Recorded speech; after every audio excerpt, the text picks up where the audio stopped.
સમગ્ર ગુજરાતને અને અહીંયા જે દેવભૂમિ રમણધામ શિવ ગોરક્ષનાથજી મહારાજની જગ્યા દેત્રોદ તાલુકો જીવાપુરા ગામ અને અમદાવાદ જિલ્લાની અંદર જ્યારે આ એક એવું ન ભૂતો ન ભવિષ્યથી એવું જે કાર્યક્રમ અહીંયા યોજાવા જઈ રહ્યો છે, ખૂબ મોટી સંખ્યામાં સમગ્ર ગુજરાત અને અમારું જે આ પરગણું છે, જે ચુવાણ પરગણું હોય તોય ભલે, પછી ખાખરિયા હોય, વઢિયાર હોય, તો આ દરેકને એક એવો આનંદ છે.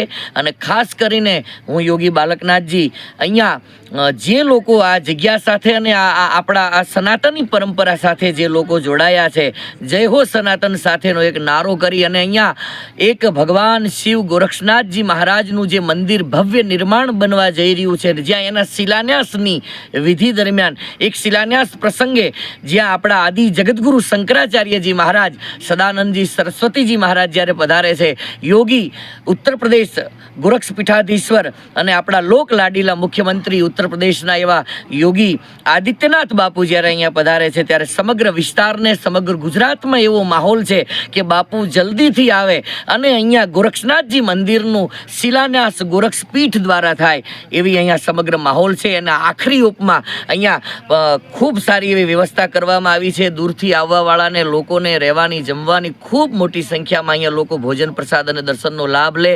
દરેક સનાતન પરંપરાના સંતો અહીંયા બહુ મોટી સંખ્યામાં ઉપસ્થિત રહેવાના છે. અને ખાસ હું એક બાલકનાથજી અહીંયા જગ્યાના મહંત તરીકે આપ બધાને ખૂબ વિનંતી કરું છું કે આપ બહુ મોટી સંખ્યામાં પધારો અને દર્શન. માં કનકેશ્વરી દેવીજીની કથા છે, 108 કુંડી મહારુદ્ર યજ્ઞ છે અને વિશેષ ધાર્મિક પ્રવૃત્તિઓ અહીંયા નાની મોટી થવાની છે. તો આપ બધાને મારું ભાવભર્યું નિમંત્રણ છે. પધારો, દર્શન પ્રસાદ અને ભોજનનો લાભ લો. શુભકામના. આદેશ આદેશ આદેશ.